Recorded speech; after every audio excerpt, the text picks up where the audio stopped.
Daily is daily Vikings entertainment. We just want the Vikings to win a Super Bowl before we die. I will ride with this group. Seriously, man. Please. And away we go. And welcome into Purple Access. It is Judd. It is Tyler Forness. Of course, you can find his work various places, including Vikings Wire, which is also the writing home of the sports dad here. But Tyler updating that website constantly, a ton going on, obviously, with the Vikings. And it's literally your one-stop shopping for Vikings news. And then producer Ross Brendel, who is kind enough each and every week to run this show, which we alternate ordinarily between Tyler and Chip Scoggins of the Star Tribune. And Forno, plenty to get to. Busy week. So let's go right to what's happening at the Combine. And yes, the Combine is a lot about the draft and a lot about scouting players and getting a look at players. We know that. But it's also become sort of a clearinghouse for information, hearing from GMs, hearing from coaches, hearing what's going on through the grapevine. I want to start on this one. And I actually did a column about this that is up at Vikings Wire today. But I want to start with your thoughts about what Kwesi and Kevin O'Connell talked about on Tuesday at the podium regarding the contractual situations of various players. Let's start with Kirk Cousins. In your opinion, because I do think that what they said allows us to shape some more informed opinions. In your opinion, where do things stand right now with free agency, or at least the legal tampering period approaching on March 11th? I don't think anything's changed. And I think with the words that have come out of the mouths of Kevin O'Connell, Kwesi and the players, they haven't told us that anything has changed. And here's kind of what I mean. They have said from the beginning they want Kirk Cousins back. They've said how much they love Kirk Cousins the person, Kirk Cousins the player. But at the end of every time he talks about it, Kwesi said, we have to find a way to come to an agreement. And it's about agreeing to a contract that works for both parties. The Vikings, from me reading between the lines, have kind of drawn a line in the sand. This is what we're going to offer. This is what we can give you. And if that's not something that you want to do, then by all means, it's your prerogative to go test the free agent market. And I think that's what Kirk is going to end up doing. Kevin O'Connell alluded to that, talking with Mike Florio and Chris Sims on Pro Football Talk on Wednesday morning. Look, I get it. At the end of the day, we have to look at things from a multi-tiered perspective with Kirk Cousins. He did play at a borderline MVP level last year. He played his best football of his career at the age of 35, and he's coming off of a torn Achilles going into his age 36 season, and that could rob him of a lot more than you think because you generate a lot of arm strength from your base. Achilles injuries can be debilitating for athletes. Not debilitating as in they'll never walk again, but debilitating in they'll never gain that explosion, that same athleticism. And when you look at a guy like Kirk Cousins, who is has very good physique, but he's not a hyper athlete. So how is that going to impact him? We don't know. And having that information be such a big variable makes this so much harder. The Vikings already weren't willing to guarantee anything in 2025. Why would they do it more now? And to me, nothing has changed. I think it's the exact same situation. But I say Pittsburgh not seeming to want to be interested in a quarterback, a veteran one, and Atlanta seemingly going to be trading for Justin Fields.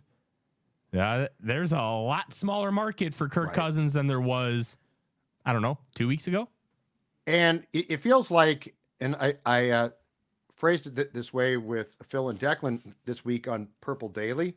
It feels like the Vikings and Cousins camp in some ways are playing a game of chicken. Yep. And the Cousins camp, and look, they're exploring their options. Now, theoretically, technically, the legal tampering period starts March 11th, but we all know that the tampering period starts at the Combine, which it should. It feels like the Vikings, I'm buying what they're selling, especially O'Connell. O'Connell sounds like he sincerely, and I don't think he's a great liar, sincerely wants Kirk back. Kwesi, I agree with you. I think he wants him back, but at the right price point. But I also think that this week past now at the Combine, incredibly important because I think it's going to allow the Cousins camp to come to the conclusions that if you're right, okay, the market's not what we thought. So we might have to bend. Or the Vikings say, we'll bend a bit too. So I do think that the clarity to me that I find to be the most interesting is, I really thought that the Vikings might try to take a quarterback here, sign a bridge guy, and then move from there. Feels to me more now than ever like if they have their druthers, they would like Cousins back at the right price. What I can't tell then, and I'm curious your opinion on this, is do you think they still try to draft a quarterback, or do you think that gets backburnered for another year or more if Cousins returns on, let's say, a 2-year contract? I really don't know. Whatever you think of Jaren Hall, I don't think that they will go that option. Let's draft a guy and see if we can develop him long term, because they have that guy. Agreed. And whether you think that was a good idea or not, specifically with the player that Jaren Hall is and what kind of development that he's shown over the course of his time in Minnesota, that's a whole different discussion. But they have that guy, and he's shown flashes that he can be good. He's also shown flashes that he might be bad, but he was also a rookie in the NFL, and it's hard to have any sort of concrete thought. So I don't think they're going to go that route. They could potentially go a mid-round guy. I still think Spencer Rattler has a lot of intrigue because he's got that just wild arm, and he played basically with Judd, with you and Ross as his offensive line last year. It was really, really bad. It hurt. I still hurt. Yeah, Judd hurts, and he wasn't even on the field. That's how bad it was. Well, I hurt just watching sports now, but I'm 54. I digress. So they could maybe do that. I would probably say no and just be like, all right, we have Kirk Cousins. If you can't get a guy in the first round, we're just going to have to build around the idea of having a future quarterback, which they've already been doing. One of the questions, if I was in Indy, that I would have wanted to ask was, how much did the Jordan Addison pick last year impact your future plans as far as drafting a quarterback to try and really build that base around him to give him a better opportunity to succeed, which I think the Vikings, with a rookie quarterback, have one of the best foundational bases for a rookie quarterback to be successful right away because of Jefferson, Addison, Darisaw O'Neal, Kevin O'Connell. I think he's a tremendous play caller. I know there are people who disagree, but I think their issue is more execution than the play calls themselves. And I think the All-22 will bear that out. And then you have a defense that was top 15 in scoring defense. That's pretty good for a rookie to come into, but it's all going to depend on what happens in front of them. Are Washington and New England going to be sold on these guys enough where they're going to take them? But they can also be like, all right, let's get the farm because we're far enough away where we need to really build up the rest of the roster. And Washington has, like, I think 5 or 6 picks in the top 75. Yeah. Maybe they want to make it 7 or 8, and then they can really build out a true foundation and then get a guy next year. So there's so many variables to really be able to answer that question. I think if they can have a realistic trade up to go get a JJ McCarthy or whoever falls between Drake May and Jaden Daniels, which is not out of the question. I think it's unlikely, but it's not a 0% chance where, hey, maybe you move up to 7 and you give up a first next year to go get your guy. And you have Kirk Cousins here. I think that's fine. It's not a perfect scenario, but do you really want to go into this draft process with a massive question mark whether you can get a quarterback? And if you don't, it's Sam Darnold or Nick Mullins. That's not a great spot to be in either. So I think it's still likely they could try, but so much of it is up in the air, Judd, because we just don't know how things are going to shape out. And that's the difficult part. Roscoe, your thoughts on this? Jump in. You know, it's funny. You mentioned Spencer Rattler. And by the way, that's what we like to call foreshadowing. We're going to get back to him in comments from YouTube. I feel like I'm beating the proverbial dead horse on this. And you guys have heard me talk about this numerous times, even on other Purple Daily podcasts or Score North podcasts. Independent of Kirk Cousins coming back or not, I think this is the jumping off point where you have to get your quarterback of the future and feel like you have your exit plan in place. You could say you could do that next year, but the reality is right now, we only know who's available to us right now. We don't know who's going to be available next year. And you don't know where the Vikings are going to be picking. If they have a nice season, heck, they could be picking somewhere between 20 and, fingers crossed, 32. That's a bit of a joke, but This just feels like the moment where you have to make that play for your quarterback. And nothing is going to make me change that, whether Kirk Cousins is back or not.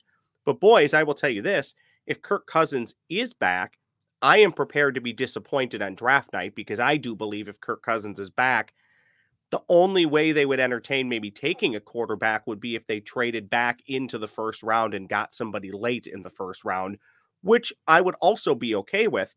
I'm just not sure if they have quite the capital to do that when there are so many other needs on the roster. So let me counter that, because Ross, I don't think you're wrong. I think you're right. If you identify a guy, you have to go get him. There's also a problem in there. That's the ultimate variable. What if nobody wants to trade with you? And the Vikings ran into that issue last year when they tried to go get Anthony Richardson at 3rd overall.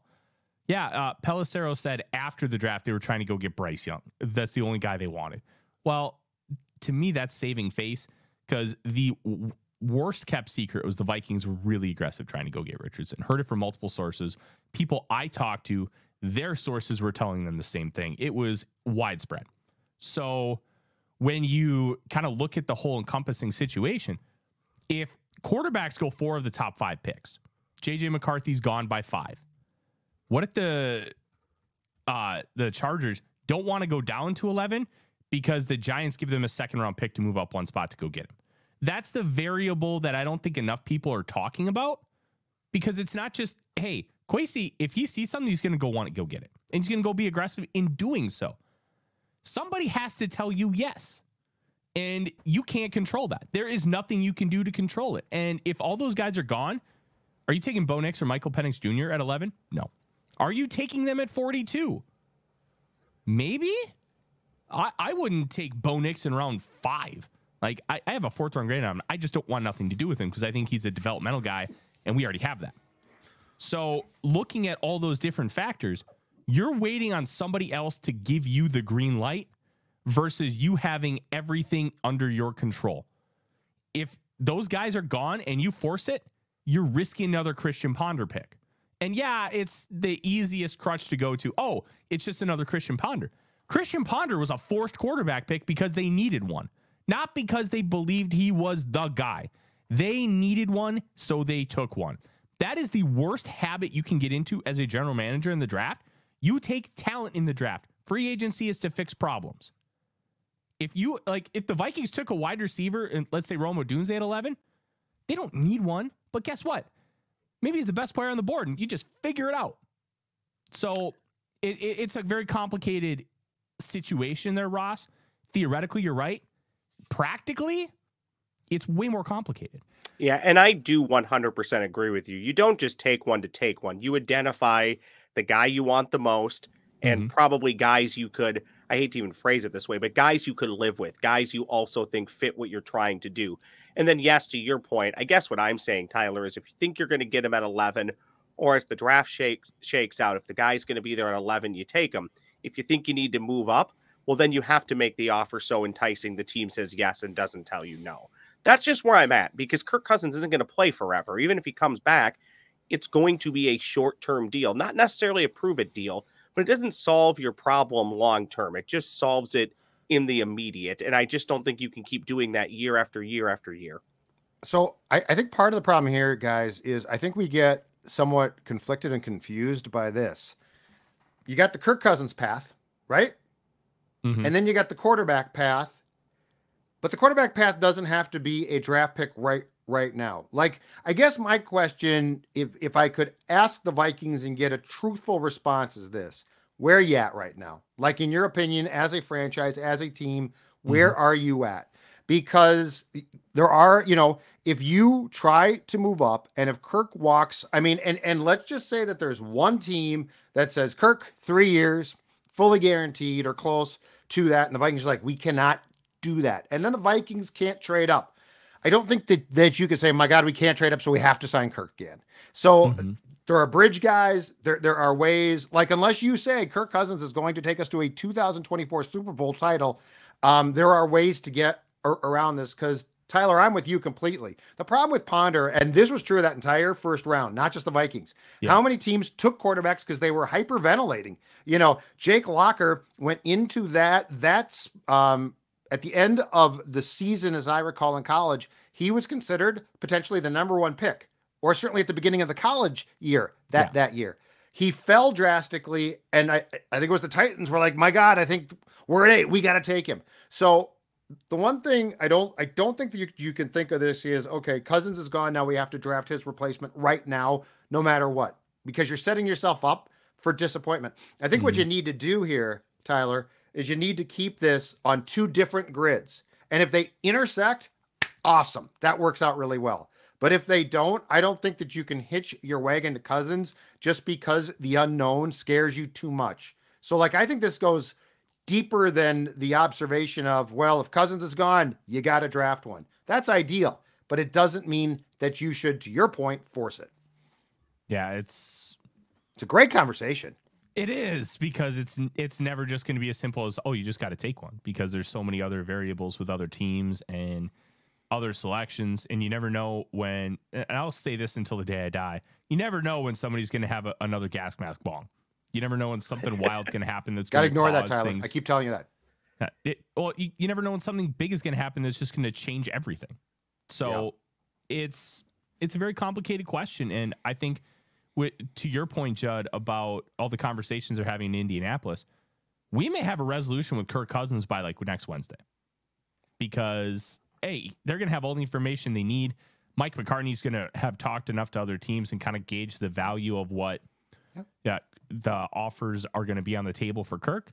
And then they can go back to the Vikings, because I think Kirk does want to stay, but he's a businessman. He understands that he might not be able to. Exactly. So if they do keep Kirk, question for you. Especially as we glean more information from the combine, if they keep Kirk, do you think they stay at 11? And do you think that they go edge? Because at that point in time, you're in pretty good shape offensively.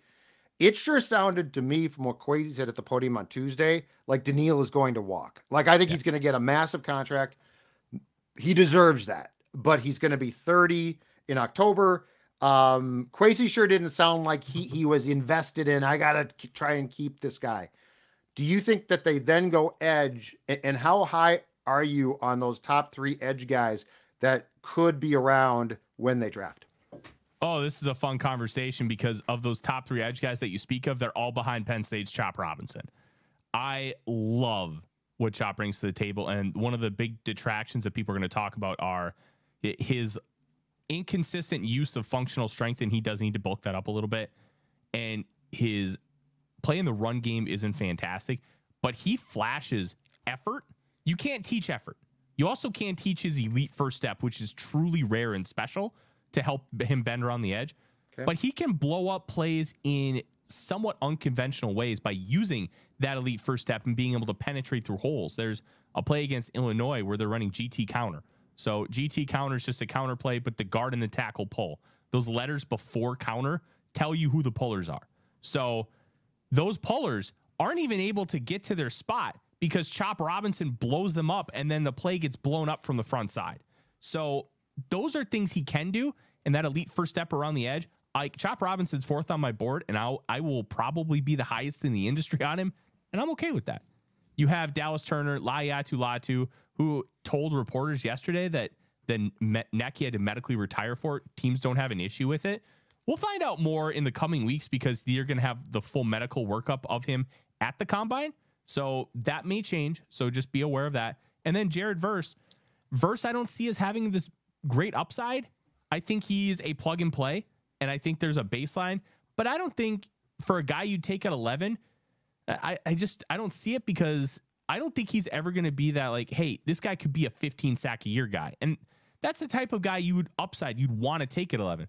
I think Verse is like a 10 sack a year guy, which is very good, but that's a guy you take more in the 20s, because the upside's not there, because I think he's more of a finished product. Dallas Turner, I just think, is way too inconsistent. And while the flashes are great, I don't have any confidence that he's going to fully put it together. So I have a 2nd round grade on him. But he does have a ceiling where it's like, okay, this guy's like a top 5, top 10 pass rusher, but I'm not convinced he gets there. if you want to take an edge, I think it's a smart move. I also think you could trade down 6-ish spots and still get one of those top 4 with relative ease. It all depends on what they want to do and how they approach edge rusher and free agency. Because let's say you lose Danielle and then you bring back Marcus Davenport.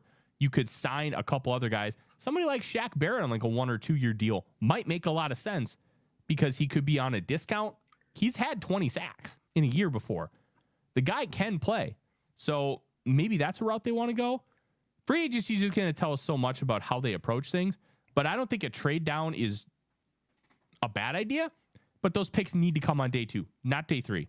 Day 3, right, compared to most years, sucks. Why? Half of the normal amount of underclassmen declared this year. It's like 53 underclassmen. Usually it's around 110, or sometimes a little more, sometimes a little less. But that's due to NIL. It's due to COVID eligibility. So, like, I'm staying away from day 3 if I can. Wow. Interesting. All right, Roscoe, let's go to comments from YouTube. I think there might be a Spencer Rattler question in here. You commented, we read it. Is this a ransom note? Now we're talking about it. It's Purple Access's comments from YouTube. Well, let's just start with that Spencer Rattler question. Sane Grimes from the last pod we all did together on Drake May potentially sliding in the draft a few weeks back. The comment is, someone is going to have the guts to draft Spencer Rattler, and it will change their franchise for the better. My question, I think we already have a bit of Tyler's response here. Thoughts on South Carolina's Spencer Rattler to the Minnesota Vikings at any point in the draft? Tyler, why don't you go first and then pass it off to Judd? You were high on him just moments ago.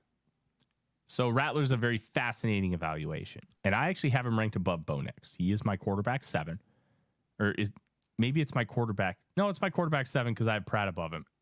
It's not about talent with Rattler. Rattler's arm talent is comparable to guys like Mahomes, Josh Allen. It's in that kind of S tier, and that's never been a question about his game. It's always been about the other things. 2020 at Oklahoma, he was lights out. He was a Heisman Trophy contender, and he was an early favorite to go first overall in 2022. That 2021 season at Oklahoma, something happened. Like, it was almost like a switch got dimmed, and all of a sudden he was just making uncharacteristic mistakes. He wasn't seeing the field really well. He wasn't making great decisions. And then his confidence just dropped like a bucket, and the whole university seemed to turn on him. He got benched for Caleb Williams. He decides to transfer. And then Lincoln Riley and Caleb Williams bail Oklahoma to go to USC. So he goes to South Carolina, where they don't have a great infrastructure on the offensive line. They have goodish weapons, but nowhere near what he was used to at Oklahoma, which is fine. You're a quarterback. You have to adapt to your surroundings. And I thought he grew a lot over the last 2 years. But the real question was always going to be, is he ever going to get back to that guy that we thought could go first overall?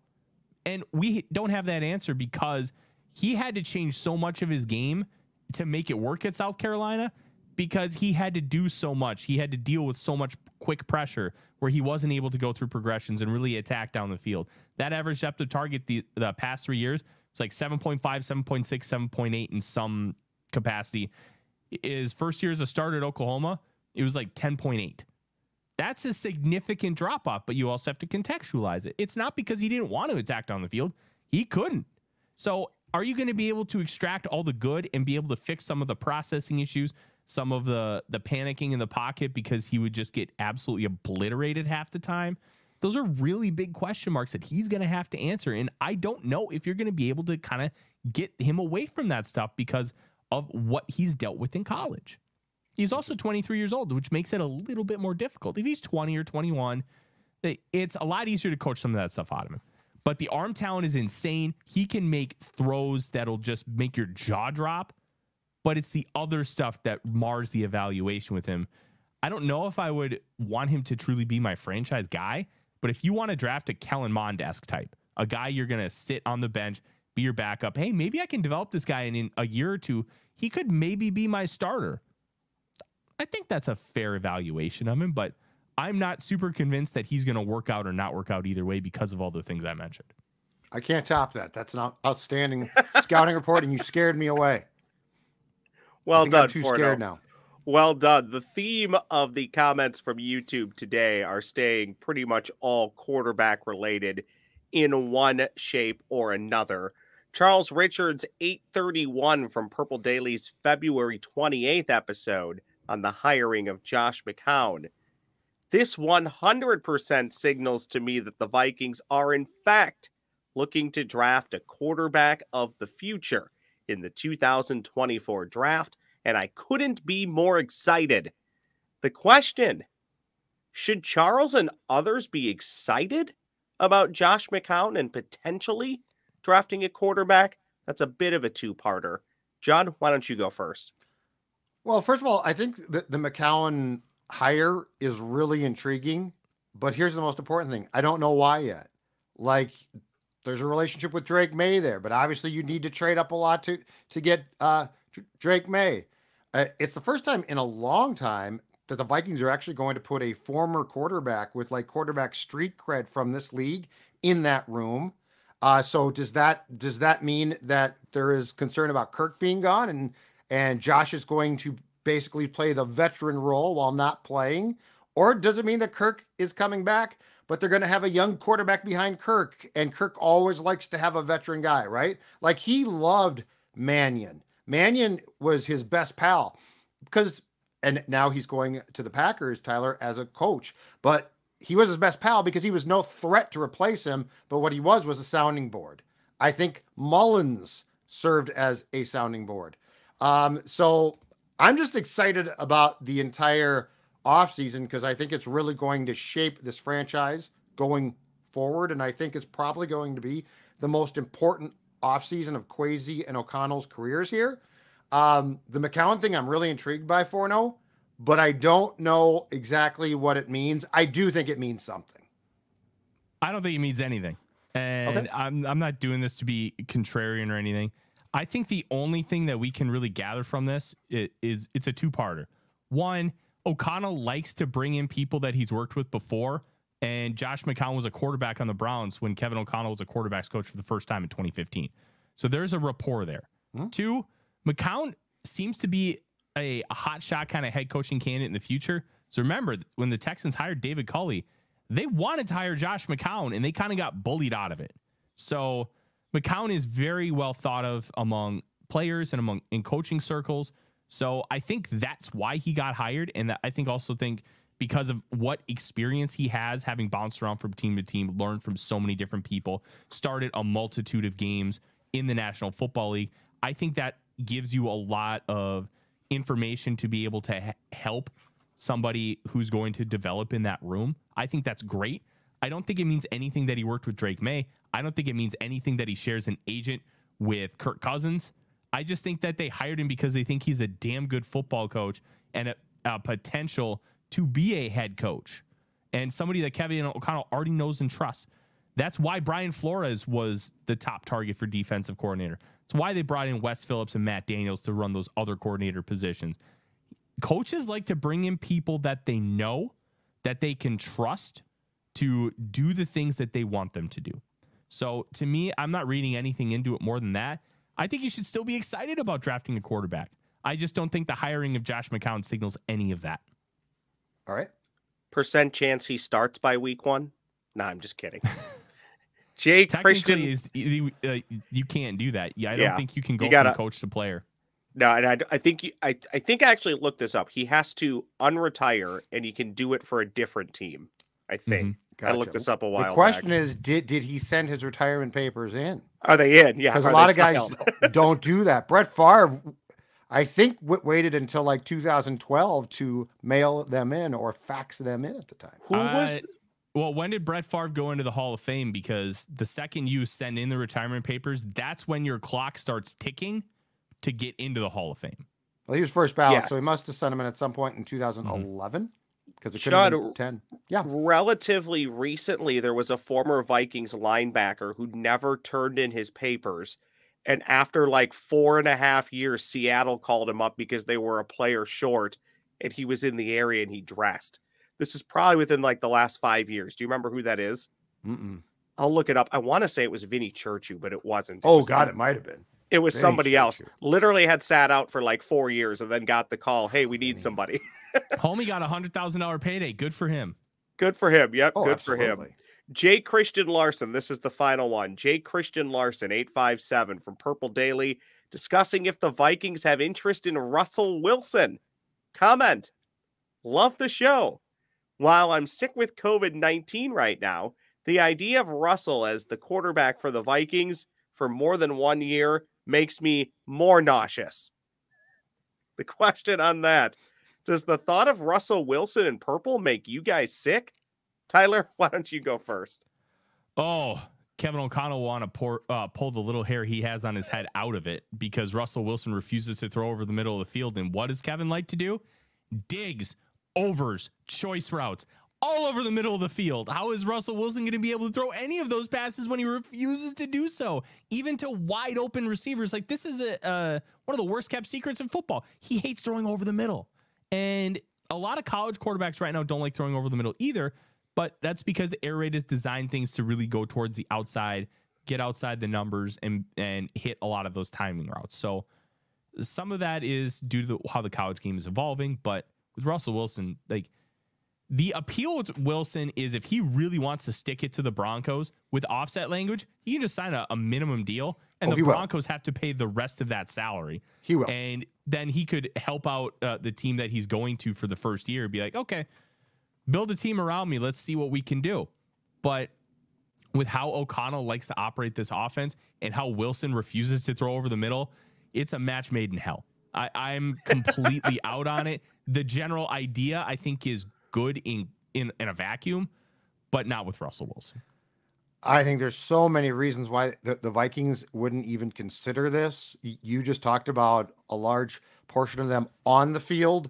I think the more we've seen from Russ, there's a little bit of locker room lawyer as well. I mean, the Vikings locker room right now is a pretty damn good place. It's a lot of kumbaya. I think Russ disturbs that a bit. Yeah, I don't think Gardner Minshew would start at quarterback, in my opinion, for the Vikings before Russ. Complete non-starter. I don't know where he lands, but I think Forness exactly right. He is going to land in a place where he is going to sign for the minimum and stick the Broncos for every last penny. The alliteration to Minnesota Minshew Mania, Minneapolis Minshew Mania. I just like how that sounds. We'll see where that goes. Yeah, it's going to be Kirk, I think. Should we do some extra points? Yeah, let's get to it. Let's do it. These extra points never miss. It's Purple Access's Extra Points. I'd say we have Tyler Forness go first. What's your extra point today?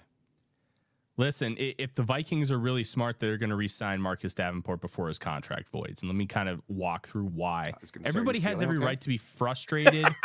They have every right to be frustrated about how last season went with the 2 high ankle sprains. But what you can't argue is when he was on the field, he was very good and very impactful.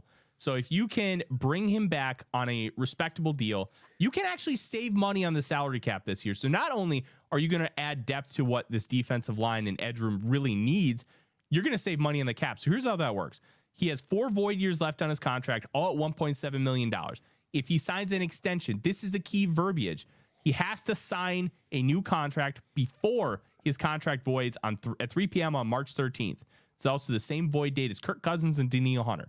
So if you sign a 1-year, $5 million contract, which, look, on a prove-it type deal, considering how last year went, not unreasonable, okay? You save $100,000 on the cap, and you fill a massive hole on your roster. So I think it's worth an opportunity. 2 high ankle sprains in the same year is just wild to consider. And I think that it would be a really smart play. The only reason why they would extend that void date is because they are thinking about bringing him back and they would like to in some capacity. Otherwise, there's really no point for the Vikings to do that. They want to maintain maximum flexibility. And saving money on this year's cap while having a guy who could be a high-end impact player in your pass rush, to me, that sounds like a no-brainer, even if it does come with some injury risk. The only thing I'll say is this. I think there were definitely some questions in the building about the fact he didn't come back. So like he had some unfortunate luck, but I think that they thought, okay, you could come back at some point in time, and he didn't. So like if this does not work, that would be why. But I get your point. And yes, he should come back for peanuts. Like this past year was a prove it contract. Like, okay, dude, we're going to give you this chance. And he didn't. So if you got a good season from him where he actually played, he could, and this is probably his last chance to get himself a big contract, probably elsewhere. So it makes some sense, although I still do fear that you're not, that you're a little feverish right now talking about Marcus Davenport. Just a little bit. Mine is this. The Vikings, Kwesi Mensa on Tuesday especially, but the Vikings made it abundantly clear how they feel about Justin Jefferson. And like we could have talked, and look, the Kwesi has flat out said their camp, and it's also the Vikings asked us not to talk about this, so we don't. And I don't blame anybody who speculates, because when a team goes quiet, they leave you no choice. But when Kwesi talked on Tuesday, he left, in my opinion, and I've been doing this a long time and we've all been lied to a lot, but he left, in my opinion, no doubt that this team is going to give Jefferson the bag that they gave Jefferson, you talk about public leverage, you guys. I mean, he basically came out and said he's the best receiver in the league and deserves to be paid like it. We think he's probably the best non-quarterback in the league and deserves to be paid like it. Whatever the hang up is, they better work through, because I don't know that I've ever seen an executive say that much, which in my opinion, if he does get traded or this does not work, like Kwesi's credibility is shot. So I think that removed any question. And if you don't think wide receivers should be paid and you're a Vikings fan, change allegiances right now, because this kid is going to get paid. Like, I have no doubt about that. Kirk might be gone. I think Daniil's gone. I think a lot of questions unanswered. But when your GM gets up there, this to me was a step about 3 to 4 notches above. We have no intention of trading Percy Harvin. This to me was, he's coming back, and he's coming back at his price. And the Vikings sound like they want to get that done now. The Jefferson camp, I don't know if they want to see CeeDee Lamb's contract.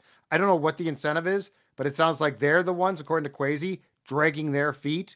But I now have no doubt that Justin Jefferson is going to break the bank, and he might, by the end of this, be given the entire city of Eagan, not just the facility, from what the Vikings said on Tuesday.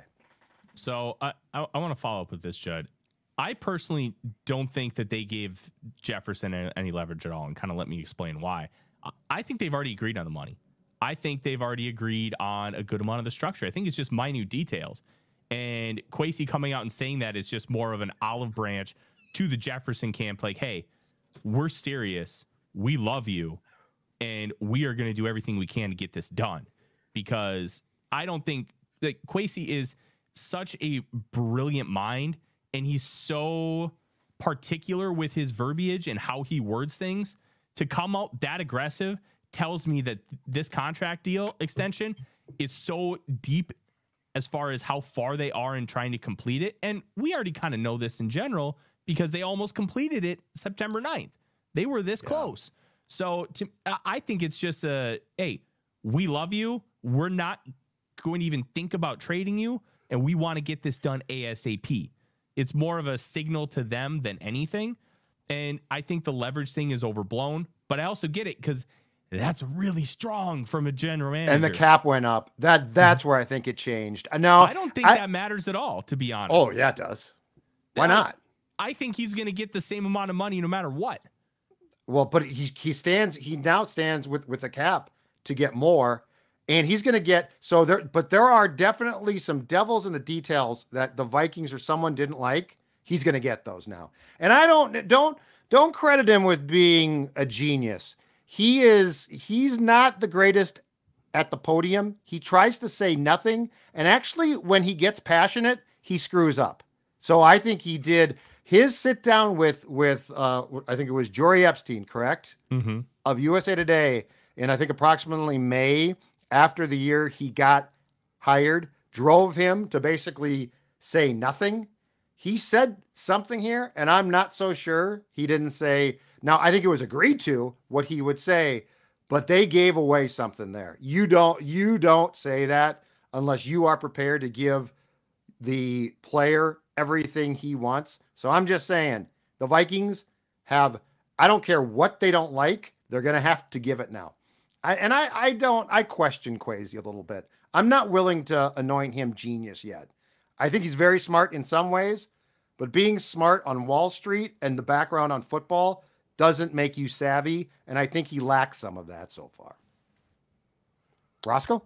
Well, I'm going off the board like I typically do, boys. So I'm going to walk you all around. First, I'm going to give random kudos to Forno. I must have been looking at his big draft board in Madden when I selected fake Chop Robinson 4th overall with the fake Arizona Cardinals. So thank you for that, Tyler. He is a machine in Madden. That first step gets every quarterback, led the league in sacks. Okay, there we go. That was me just talking crap. Chop Robinson. Here is your legit extra point. Your Minnesota myth, gentlemen. The schedule's out. Season opener, April 27th at Nashville. Home opener, Target Center, May 5th against the Philadelphia Soul. I believe John Bon Jovi still owns that team or a part of it. Really? The Myth will compete in the East Division with the Nashville Cats, the Philadelphia Soul, and the Albany Firebirds. It's going to be a lot of rivalries there. The Myth, coached by Gophers legend and former Minnesota Fighting Pike legend, Ricky Foggy. They'll split one of their first 2 games. That's my extra point for you. No knowledge. They only have a few players on the roster. Who's your quarterback? Do we know yet? We don't know yet. It's going to be somebody with a Minnesota tie. They almost all do for the most part, but there we go. Just heads up too, I did check. Tickets readily available for the home opener. No. Readily available. Looks like they're only selling the lower bowl at this point, but I'm happy for Ricky Foggy. I'm still a little bit bitter. I think they should have just stuck with the Minnesota Fighting Pike. Don't love the Minnesota Myth. Fighting Pike was a great name. Just to be very clear here. I think we awesome. can all agree. Great name. All right, gentlemen, thank you much. Purple Access, Tyler Forness, Ross Brandel, Judd Zulgad. We'll see you next time.